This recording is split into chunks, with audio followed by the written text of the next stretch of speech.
ये काफ़ी important session है भाई आप सभी के लिए, खासकर उन सभी फ्रेशर्स के लिए या फिर कहिए बिगिनर्स के लिए जो पहली बार अपना प्रिपरेशन स्टार्ट कर रहे हैं या फिर अभी पास आउट हुए, उनका भाई 1 साल हो गया या फिर कहिए 1.5 साल हो गया और मार्केट में जितने भी रास्ते अवेलेबल हैं उन सभी रास्तों पे आपने चल लिया है ना, फिर भी आपको एक तरीके से सक्सेस नहीं मिल रहा है या फिर कहिए कॉन्फिडेंस बिल्डअप नहीं हो रहा है, तो उन सभी के लिए हम लोग यहाँ पे अभी बात करेंगे। साथ ही साथ अभी जो हम लोग के साइड का भाई मेंटालिटी होता है पेरेंट्स लोगों का, खासकर जो यूपी हो गया या फिर कहिए बिहार हो गया, है ना, तो बच्चा पास आउट होते होते या फिर कहिए पास आउट होने के बाद 1 साल या फिर 1.5 साल के बाद पेरेंट्स को भी लगता है कि भाई अब जो है जॉब लग जाएगा, अब जो है पैसा कमाने लगेगा, है ना, तो घर वाले भी एक तरीके से आपको फाइनेंशियली सपोर्ट करना धीरे धीरे बंद करने लगते हैं और उस सिचुएशन में बहुत ज़्यादा प्रेशर बनने लगता है। तो अभी हम लोग पैसों के रिगार्डिंग भी बात करेंगे भाई कि अगर आप टेक्निकल सब्जेक्ट को काफ़ी अच्छे तरीके से पढ़ना चाहते हैं तो 2 चीज़ आपके पास होना चाहिए। पैसा हो या ना हो भाई वो सेकेंडरी चीज़ है, लेकिन 2 चीज़ आपके पास सबसे ज़्यादा ज़रूरी होना चाहिए। पहला है टाइम भाई, ठीक है, आपको यहाँ पे टाइम देना पड़ेगा और टाइम के साथ साथ आपको अपने आप को इस पूरे भीड़ भाड़ के दुनिया से आइसोलेट करना पड़ेगा। आइसोलेट करने का मतलब भाई कि अपने आप को एक तरीके से एक रूम में बंद करके रखना पड़ेगा। अगर आपके पास ज़्यादा दोस्त हैं, ज़्यादा फ्रेंड हैं, ओके, या फिर कहिए आप घूमने फिरने का शौकीन है, हर दिन जो है 10 लोगों से मिलते हैं, तो भाई आप टेक्निकल को समझ नहीं पाइएगा, सीख नहीं पाइएगा, या फिर कहिए आप प्रिपरेशन कर ही नहीं पाइएगा, फिर चाहे टेक्निकल हो या फिर आपका नॉन टेक्निकल हो। यहाँ पे भाई आइसोलेशन बहुत ज़्यादा ज़रूरी है। ओके, तो फर्स्ट आपके पास टाइम होना चाहिए, दूसरा आपके पास आइसोलेशन होना चाहिए भाई। ये 2 चीज़ है, तभी आप प्रिपरेशन में सक्सीड कर पाएंगे, नहीं तो फिर आप नहीं कर पाएंगे। ओके, अब हम लोग यहाँ पे इलेक्ट्रिकल के रिगार्डिंग बात कर रहे हैं।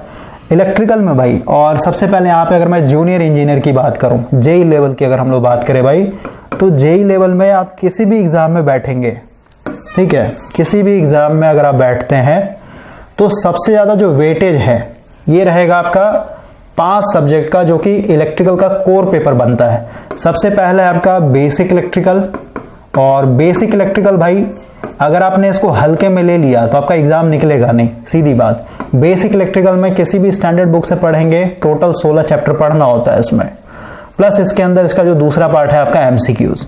अभी सेकंड नंबर पे भाई यहाँ पे आपको इलेक्ट्रिकल मशीन पढ़ना पड़ेगा, और बेसिक इलेक्ट्रिकल पहले रखा है क्योंकि बेसिक इलेक्ट्रिकल अगर आप नहीं क्लियर करेंगे बेटर वे में तो नीचे के जितने भी सब्जेक्ट हैं भाई वो आपको समझ में ही नहीं आएगा, दिक्कत हो जाएगा वहाँ पे।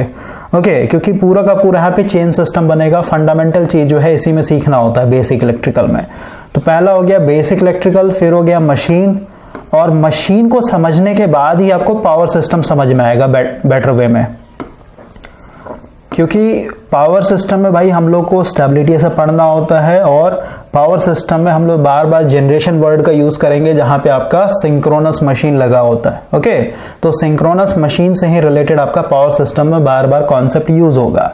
अब पावर सिस्टम में ही आपका यूटिलाइजेशन से सब आ जाता है भाई, ठीक है। जैसे आप पॉलिटेक्निक के समय पढ़ते हैं ना, तो आपको वहां पे दिखाया जाता है कि यूटिलाइजेशन अपने आप में एक अलग सब्जेक्ट है, वो अलग सब्जेक्ट नहीं होता, पावर सिस्टम का ही ब्रांच है। इसी के अंदर आपका हीटिंग, वेल्डिंग, इल्यूमिनेशन, आपका इलेक्ट्रिक ट्रैक्शन, इलेक्ट्रिक ड्राइव सब पावर सिस्टम के अंदर कवर होता है। 4th नंबर पे है आपका मेजरमेंट, ठीक है। मेजरमेंट से भाई बहुत सारे क्वेश्चंस बनते हैं, किसी भी जूनियर इंजीनियर के एग्जाम में आप बैठेंगे। और लास्ट है भाई आपका इलेक्ट्रॉनिक्स। अब इलेक्ट्रॉनिक्स का मतलब क्या है कि इसके अंदर सारा इलेक्ट्रॉनिक्स आ जाएगा, analog electronics, basic electronics, digital electronics और पावर इलेक्ट्रॉनिक्स। ओके, तो ये मात्र 5 सब्जेक्ट है भाई यहाँ पे, और ये 5 सब्जेक्ट अगर आपने पढ़ लिया तो जेई लेवल के लिए ये 5 सब्जेक्ट आपके लिए सफिशिएंट है। अब बोलिएगा कंट्रोल सिस्टम कहाँ गया, है ना, तो कंट्रोल सिस्टम भाई इसको मैं थोड़ा सा आपको क्लियर कर देता हूँ। कंट्रोल सिस्टम अगर आपको पढ़ना है तो स्टार्टिंग के 1 से 2 चैप्टर आप पढ़ लीजिए, जैसे ओपन लूप सिस्टम क्या होता है, क्लोज लूप सिस्टम क्या होता है, यहीं तक। ज़्यादा डिटेल में आप जाएंगे आपको समझ में ही नहीं आएगा कंट्रोल सिस्टम, क्योंकि कंट्रोल सिस्टम समझने के लिए भाई आपको गेट लेवल पढ़ना पड़ेगा, और कंट्रोल सिस्टम को समझने से पहले आपको यहाँ पे पढ़ना पड़ेगा सिग्नल एंड सिस्टम। ये अपने आप में एक सब्जेक्ट है, ठीक है, और सिग्नल एंड सिस्टम को समझने के लिए आपको बहुत चीज यहाँ पे समझना पड़ेगा। तो ये आपका दो कॉम्बिनेशन चलता है, कॉम्बो पैक चलेगा हमेशा। कंट्रोल अगर आप समझना है तो भाई सिग्नल सिस्टम पहले पढ़िए, फिर आपको कंट्रोल एक तरीके से समझ में आएगा। ओके, तो कंट्रोल सिस्टम ये सब पढ़ने से बेटर है भाई कि आप जो है उतना इफर्ट, उतना एनर्जी आप अपने नॉन टेक्निकल के 2 सब्जेक्ट पे डाल दीजिए, जो कि आपका रीजनिंग, जो कि हर एक एग्जाम में कॉमन होता है। ओके, और दूसरा हो गया आपका मैथ्स। क्लियर हुआ? तो कंट्रोल और जो आपका सिग्नल एंड सिस्टम है भाई, वो सब आपको ज्यादा नहीं करना है। आर के राजपूत का बुक आता है, उसमें थ्योरेटिकल क्वेश्चन है, 300 क्वेश्चन है उसमें, वो आप एक तरीके से रट लीजिए या फिर समझ लीजिए, जैसे आपको करना कर लीजिए, क्योंकि एट द एंड आपको आउटपुट चाहिए। ठीक है, तो आउटपुट के लिए भाई आपको थोड़ा सा ये मेहनत करना पड़ेगा, ताकि आप कंट्रोल सिस्टम से, क्योंकि क्वेश्चन बनेंगे तो वहीं से बनेंगे, नहीं तो फिर भाई नहीं आया तो कंट्रोल पे फिर वापस मुड़ के देखना कोई मतलब नहीं बनता है। तो अब 5 सब्जेक्ट को भाई कैसे प्रिपेयर करना है इसके लिए मैं आपको बता दे रहा हूँ, और जिनके साथ फाइनेंशियली इशू होता है, ठीक है, पैसों का दिक्कत हो रहा है भाई, उनके लिए मैं आपको थोड़ा सा बता दे रहा हूँ। देखिए, आपको मिनिमम जो इन्वेस्टमेंट करना पड़ेगा भाई अपने एजुकेशन के लिए, 5 सब्जेक्ट हैं, 5 सब्जेक्ट का भाई आपको एक फंडामेंटल बुक लेना पड़ेगा, सबके लिए एक एक बुक आपको लेना पड़ेगा। ओके, बेसिक इलेक्ट्रिकल का एक बुक, मशीन का एक बुक, पावर सिस्टम का एक बुक, मेजरमेंट का एक बुक और इलेक्ट्रॉनिक्स का एक बुक, सभी का एक एक बुक आपके पास होना चाहिए, क्योंकि बुक जब तक नहीं लेंगे भाई तब तक आपको समझ में नहीं आएगा कि हम लोग भाई बेसिक इलेक्ट्रिकल में है कहाँ पे, चल क्या रहा है। ठीक है, बुक आप समझिए आपके पास ये मैप का काम करता है। अब बुक अपने पास रखेंगे ना, तो बुक रखने से भाई आपके दिमाग में, जैसे अगर बेसिक इलेक्ट्रिकल की बात करें तो बेसिक इलेक्ट्रिकल में भाई मान लेते हैं अगर 1000 पेज का किताब है, ठीक है, 1000 पेज का किताब है, या फिर कहिए इसको आप चैप्टर वाइज देखिए कि 16 चैप्टर ही पढ़ना है, तो ये आपके ब्रेन में सिग्नल जाता है कि इतना ही मेरे को पढ़ना है, ये लिमिटेड मटेरियल हो गया। आपको अपने मटेरियल को भाई लिमिट करना है। ओके, तो किताब रहना आपके पास जरूरी है। उसके बाद 5 किताब हो गया भाई, तो अगर आप एवरेज प्राइस लेकर के भी चलेंगे, तो अगर 5 किताब का अगर आप 500 रुपए के हिसाब से भी चलेंगे, ठीक है, कितना हो जाएगा आपका 2500 रुपया हो गया। ओके, अब एक ही बार में इन्वेस्ट नहीं करना, सब चीज आपको यहाँ पे गाइड करूंगा, पूरा वीडियो एक तरीके से देखिए प्रॉपर वे में, और ये मैं अपना खुद का एक्सपीरियंस बता रहा हूँ भाई मैं आपको। ठीक है, ऐसा नहीं है कि बस अपने मर्जी से मैं बोलते चला जा रहा हूँ, और वक्त लगेगा भाई, पहले मैंने बोल दिया टाइम लगेगा यहाँ पे। तो बुक का हो गया भाई आपका 2500 रुपया। अब 5 यहाँ पे सब्जेक्ट हैं, तो 5 कॉपी खरीदना पड़ेगा भाई। ठीक है, आपके पास 5 नोटबुक होने चाहिए, और यहाँ पे नॉर्मल नोटबुक नहीं, क्लासमेट वाला, क्योंकि ये आपके साथ कम से कम तो 3 से 4 साल तक रहने वाला है। ओके, तो आपके पास बेटर क्वालिटी का नोटबुक होना चाहिए ताकि इसका बाइंडिंग ऐसा फटे ना। और क्लासमेट में भी कौन सा 400 पेज वाला आपका रजिस्टर्ड आता है, यहाँ पे मैं दिखा देता हूं आपको। देखिए इस तरीके का जो है ना आपका क्लासमेट का कॉपी आएगा, पीछे में यहाँ पे कहीं पे, यहाँ पे देखिए, ठीक है। अभी ये तो भाई ओल्ड प्रिंट है, 130 रुपये लिखा हुआ है, लेकिन अभी न्यू प्रिंट का लीजिएगा ना अगर, तो अभी न्यू प्रिंट में आपका महंगा हो गया। न्यू प्रिंट भी मैं आपको दिखा देता हूं। देखिए ये आपका न्यू प्रिंट है, और इसका जो प्राइस है भाई अभी ये आपको मार्केट में 150 रुपया मिलेगा। 165 है लेकिन 150 रुपया मिल जाएगा ये। ओके, अभी ये 150 है ना। अभी एक और दिखाता हूं, ये भी भाई पुराना ही लगता है।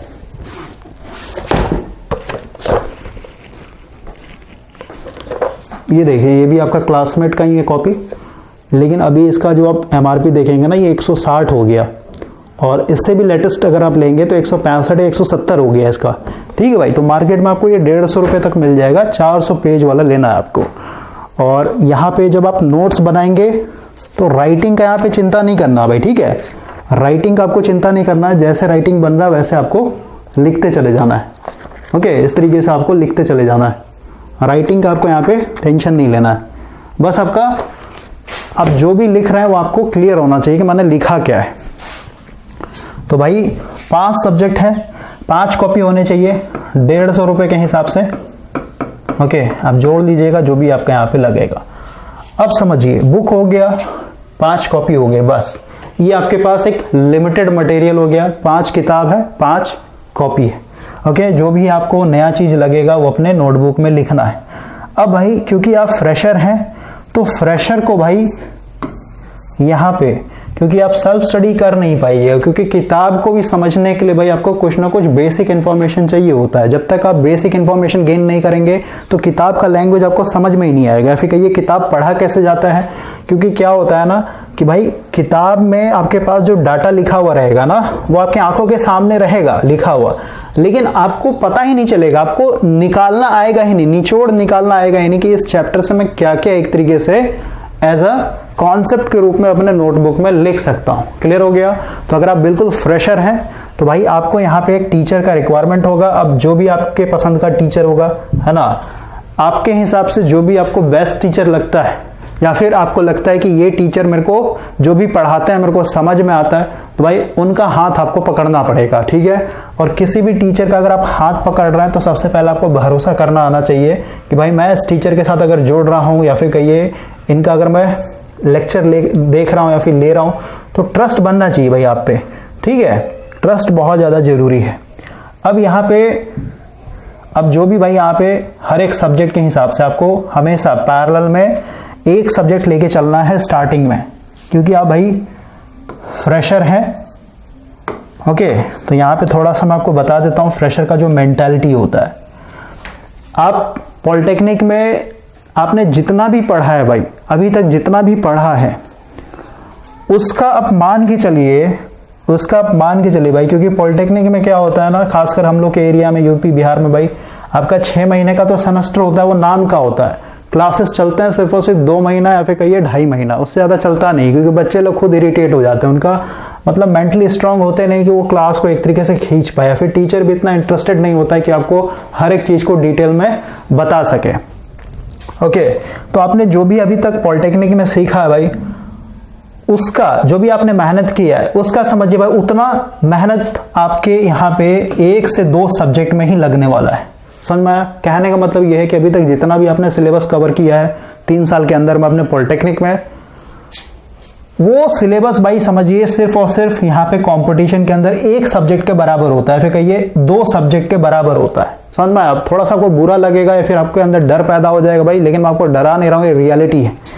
अभी तक जो भी आपने मेहनत किया है, क्योंकि आपने सेमेस्टर में किया क्या भाई, हर एक सब्जेक्ट के लिए 10 क्वेश्चन या 12 क्वेश्चन आपने रट लिया एक तरीके से क्वेश्चन बैंक से, और वही 10 से 12 क्वेश्चन के अंदर में कोई क्वेश्चन आ गया वहां पे आपका, आपने क्वेश्चन लिख दिया, आप पास आउट हो चुके हैं। ओके, यही तो मेहनत किया आपने पूरे सेमेस्टर में। लेकिन यहां पे जब आप प्रिपरेशन में आएंगे तो एक एक सब्जेक्ट का जो सिलेबस है वो समझिए कि जो आपने टाइम दिया कॉलेज में पूरे 3 साल, उसके इक्विवेलेंट है आपका यहाँ पे एक सिंगल सब्जेक्ट। समझे? तो आपको यहाँ पे मेहनत करना पड़ेगा, मेंटली आपको स्ट्रांग होना होगा, आपको भाई अपने मेंटल नॉलेज को चेंज करना पड़ेगा यहाँ पे। अब जो आप टीनेजर एज में थे, 19 साल 20 साल 21 साल के एज वाला जो माइंडसेट था आपका, उस माइंडसेट से आप कभी भी यहाँ पे चल ही नहीं पाइएगा। ये एक लंबा रेस है, समझे? तो पहले आपको physically as well as mentally दोनों तरीके से प्रिपेयर होना पड़ेगा। और ऑलरेडी मैंने आपको बताया कि आइसोलेट रखना पड़ेगा भाई अपने आप को, और आइसोलेशन का मतलब ये है कि भाई आइसोलेशन अपने आप को रखने का मतलब है कि आप मेंटली इतने स्ट्रांग हो चुके हैं कि आप घर में अकेले सफिशिएंट है, आप सिंगल आदमी भाई सफिशिएंट है, आपको किसी का कोई रिक्वायरमेंट नहीं है। और ये एटीट्यूड तब आता है जब आपको पूरा का पूरा दुनिया के बारे में समझ में आ जाता है भाई कि सारे लोग सेल्फिश हैं, कोई दोस्ती नहीं है, कुछ नहीं है। पढ़ाई करने के बाद ही एक तरीके से हम लोग को यहाँ पे जो भी आपका जो भी भाई शौक है या फिर कहिए जो भी आप करना चाहते हैं तभी पॉसिबल है, ऐसे पॉसिबल है नहीं। ओके, तो यहाँ पे आप समझ लीजिए पहले आपको एक सब्जेक्ट स्टार्ट करना है बेसिक इलेक्ट्रिकल, और बेसिक इलेक्ट्रिकल में भाई आपको एक किताब लेना है 500 रुपये का, जो भी बुक है मार्केट में 500 550 एवरेज मान के चलिए, 500 रुपये का आपका किताब में इन्वेस्टमेंट जाएगा, प्लस आपका 150 रुपये का कॉपी जाएगा। ओके, ये आपके पास इतना होना चाहिए। प्लस आपके पास भाई यहाँ पे एक आपके हिसाब से, ठीक है, आपके हिसाब से जो भी आपको लग रहा है कि मेरे लिए बेस्ट टीचर है, उस टीचर का आपके पास लेक्चर होना चाहिए। ओके, बस ये हो गया आपका 650 रुपया या फिर कहिए 700 रुपया, और इधर जो भी लेक्चर का कॉस्ट है वो। तो ये आपको भाई शुरुआती दौर में इन्वेस्ट करना पड़ेगा, और अपना आराम से पढ़िए और अपना यहाँ पे डेडलाइन डालिए कि भाई मेरे को यहाँ पे 3 महीने या फिर 4 महीने के अंदर में बेसिक इलेक्ट्रिकल कवर करना है। और क्योंकि आप बिल्कुल कॉलेज से डायरेक्ट आप भाई एक बंधन में बंध रहे हैं, अपने आप को आइसोलेट कर रहे हैं, तो इतना इजी नहीं होने वाला है। आप जो भी डेडलाइन फिक्स करेंगे ना उतने में होने वाला नहीं है, क्योंकि बार बार जो है ना धीरे धीरे आपको समझ में आएगा भाई। बार बार आप डिस्ट्रैक्ट होंगे, फिर आप लाइन पे आएंगे, फिर डिस्ट्रैक्ट होंगे, फिर लाइन पे आएंगे। ओके, तो इसमें वक्त लगता है भाई। आप अचानक से सोचिएगा कि मैं 3 महीने के लिए आइसोलेट हो जाऊंगा, आप जो सोचिएगा वो पॉसिबल है ही नहीं। वो तभी पॉसिबल है जब आप अपने अंदर के वेग को कंट्रोल कर पा रहे हैं, जो भी थॉट्स आ रहा है इसको कंट्रोल कर पा रहे हैं। और उतना स्ट्रांग बनने के लिए आपको यहाँ पे भाई वक्त लगेगा, ठीक है। अपने खुद के ब्रेन को समझने के लिए कि मेरा ब्रेन कैसे काम करता है, कैसे मेरे को बेवकूफ बनाता है, ये सब समझने के लिए आपको टाइम लगेगा। लेकिन अभी आपका है भाई कि मेरे को प्रयास करना है, बेसिक इलेक्ट्रिकल से मेरे को स्टार्ट करना है। ओके, बेसिक इलेक्ट्रिकल हो जाएगा, उसके बाद अपना 2-2 सब्जेक्ट आप पैरेलल में लेके चल सकते हैं। क्योंकि भाई ये एक तरीके से समझिए एक दरवाजा है, इसको खोलने के बाद ही भाई इसमें एंटर कर सकते हैं, फिर इसमें एंटर कर सकते हैं, फिर इसमें एंटर कर सकते हैं, फिर इसमें, यानी ये मेन दरवाजा है। ये मेन दरवाजा खुलेगा, उसके बाद यहाँ पे 4 कमरे हैं। अब आपके ऊपर डिपेंड करता है कि भाई 2 कमरे को एक साथ यूज करना है या फिर कहिए चारों को एक साथ यूज करना है, फिर एक बार में एक ही यूज करना है मेरे को। ओके, लेकिन बेसिक इलेक्ट्रिकल पढ़ने के बाद ही आपको फर्दर सब्जेक्ट समझ में आएंगे। ये आपको चेन सिस्टम या फिर कहिए जो आपका यहाँ पे अरेंजमेंट किया हो भाई, ठीक है, जो सीक्वेंस मैंने दिया है उसको फॉलो करना होगा, तब आपको इंटरेस्ट आएगा। और पैरेलल में अपना भाई इधर नॉन टेक्निकल में, ठीक है, तो टेक्निकल चल ही रहा है, नॉन टेक्निकल में अपना मूड को रिफ्रेश करने के लिए आपका रीजनिंग प्लस मैथ जो है हमेशा चलेगा। हर दिन भाई, हर दिन मैं आपको बोल रहा हूँ, हर दिन आप 20 क्वेश्चन, सिर्फ 20 क्वेश्चन आप रीजनिंग का बनाइए, 20 क्वेश्चन आप मैथ्स का बनाइए बस। ये अगर आप डिसिप्लिन रखते हैं ना, क्योंकि ये दोनों प्रैक्टिस वाली चीज है, जितना ज्यादा आप प्रैक्टिस करेंगे। अब ऐसा नहीं कि एक दिन में आप 100 क्वेश्चन बना लीजिए फिर 4 दिन गायब हो जाइए, क्योंकि यहाँ पे जो है ना आपका दिमाग थक जाएगा भाई। जैसे अगर मैं एनालॉगस देके समझाऊं, जैसे अगर आप 1 घंटा एक्सरसाइज करते हैं भाई, तो 1 घंटा एक्सरसाइज करने का मतलब क्या है कि आप फिजिकली टायर्ड हो जाइएगा, आपका बॉडी एक तरीके से जवाब देने लगेगा। लेकिन पढ़ाई में क्या होता है ना कि ये 1 घंटा नहीं करना है, आपको हर दिन भाई 3 घंटा 4 घंटा करना है। अब जब 3 से 4 घंटा रेगुलर करेंगे ना, या फिर कहिए आज की डेट में मान लेते हैं पहली बार आपने 3 घंटा पढ़ाई किया, तो 3 घंटा पढ़ने के बाद आपका ब्रेन इतना सैचुरेट हो जाएगा कि एक छोटा सा कैलकुलेशन भी करने को दिया जाएगा ना, वो ब्रेन कर नहीं पाएगा। आपके साथ हुआ होगा ऐसा, जब आपका ब्रेन पूरा थक जाएगा ना, वहां पे देखिए वहां परफॉर्मेंस एक तरीके से पूरा डल हो जाता है, डाउन हो जाएगा, फिर कहीं 0 हो जाएगा। और अगर आप जबरदस्ती करेंगे तो भाई यहाँ पे सर दर्द होने लगेगा। तो उतना अपने आप को सैचुरेट नहीं करना है, क्योंकि आपको रेगुलर जाना है इसमें। तो 20 क्वेश्चन या फिर अपने हिसाब से भाई, ठीक है, 10 ही क्वेश्चन लीजिए रीजनिंग का, 10 क्वेश्चन मैथ्स का, लेकिन रेगुलर रखिए, समझे। तो 3 सब्जेक्ट आपका चलेगा, 2 नॉन टेक्निकल और 1 आपका इधर टेक्निकल। और ऑलरेडी बता दिया मैंने आपको कि इसमें टाइम लगेगा भाई, इतना आसान नहीं है जितना कि आपको मार्केट में बताया जाता है, ठीक है। 6 महीने में, 3 महीने में, 2 महीने में ये क्रैश कोर्स लो, वो क्रैश कोर्स लो, भाई नहीं पॉसिबल है यार, ठीक है। फिर चाहे आप किसी ब्रांडेड कोचिंग सेंटर की बात कर लें या फिर कहिए नॉन ब्रांडेड या फिर सेमी ब्रांडेड, है ना, कहीं पे भी आप चले जाइए, ऑफलाइन ऑनलाइन कहीं पे भी चले जाइए भाई, आपको वक्त देना पड़ेगा, समझ में आया। टीचर का काम है आपको यहाँ पे क्वालिटी वे में लेक्चर प्रोवाइड कर देना, लेकिन भाई आपका यहाँ पे काम है टाइम प्लस आइसोलेशन आपको मेंटेन करके रखना, तभी आप फोकस कर पाएंगे और रेगुलर रह पाएंगे भाई, नहीं तो फिर पॉसिबल नहीं है। और जिनके साथ फाइनेंशियल इशू ऑलरेडी मैंने आपको बता दिया भाई, आप अपना जो इन्वेस्टमेंट है इंस्टॉलमेंट के तौर पे कर सकते हैं। यहाँ पे 500 रुपए का एक किताब ले लीजिएगा चुपचाप, ओके, मार्केट से अपना 150 रुपए का कॉपी, उसके बाद अपना जो भी लेक्चर है, लेक्चर में भी कहीं से भी लेना है, ये आपको टोटली डिपेंड करता है। ये 3 चीज आपके पास होना चाहिए, किताब होना चाहिए, कॉपी होना चाहिए और अपना एक टीचर होना चाहिए, ओके।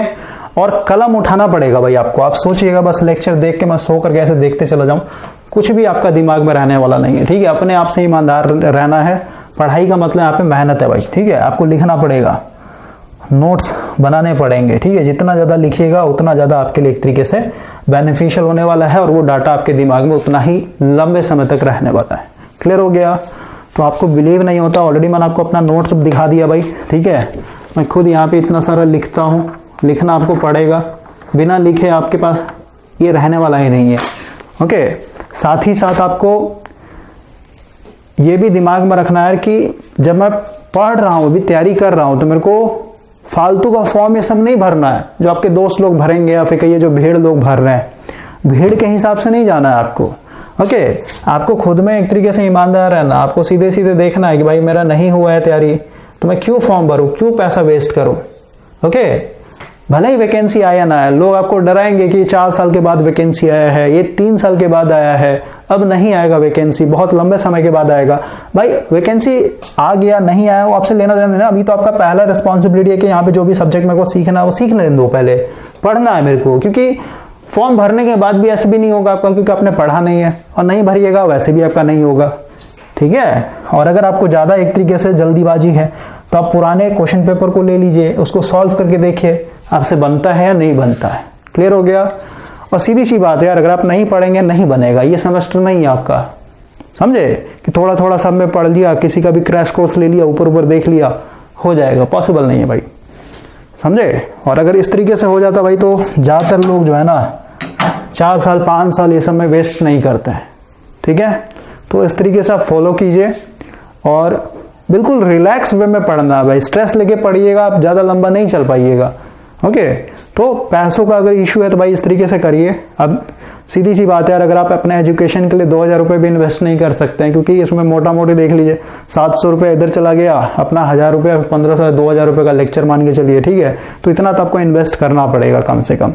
और अगर आपने कॉलेज टाइम में ऐसा, तो ज़्यादातर लोग कॉलेज टाइम में वही किताब भी नहीं लेते लाइब्रेरी, या फिर कहिए उनके पास अपना जेरोक्स होता है, नोट्स होता है ना, वही सबसे बड़ा गलती होता है। जब भी आप इंटर कर रहे हैं भाई, ठीक है, भले ही आपको कुछ भी नहीं आता हो, लेकिन आप किताब में अगर इन्वेस्ट करेंगे ना तो आपके अंदर थोड़ा सा इतना तो रहेगा यार, चलो किताब है मेरे पास, ठीक है, वो एक तरीके से एक्साइटमेंट होना चाहिए आपके अंदर। जैसे बच्चा होता है ना नर्सरी से, जब वो 1 क्लास में गया फिर 2 क्लास में गया, तो भाई नए किताब के लिए, नए बैग के लिए कैसे एक्साइटेड रहता है, तो उस तरीके आपके अंदर एक्साइटमेंट होना चाहिए यार, किताब लेने के लिए, कॉपी लेने के लिए। ठीक है, उसमें एक तरीके से आप अगर ये एक्सक्यूज दे रहे हैं कि भाई मेरे पास पैसा नहीं है, फिर फाइनेंशियल इशू, तो बेकार है, आप प्रिपरेशन लाइन में आने का कोई मतलब ही नहीं बनता है फिर।